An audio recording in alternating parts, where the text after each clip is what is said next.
This video demonstrates how to generate code and reflect AFE adjustment results in a project.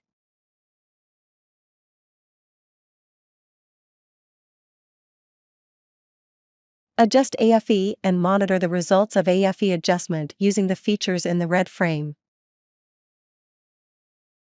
AFE adjustment is completed, and the code generation will reflect the results of the AFE adjustment in the project.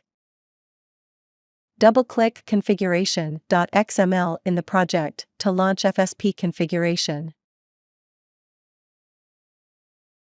To generate the code, select Generate Project Content in FSP configuration. AFE adjustment results are output in the RA_gen folder in the project.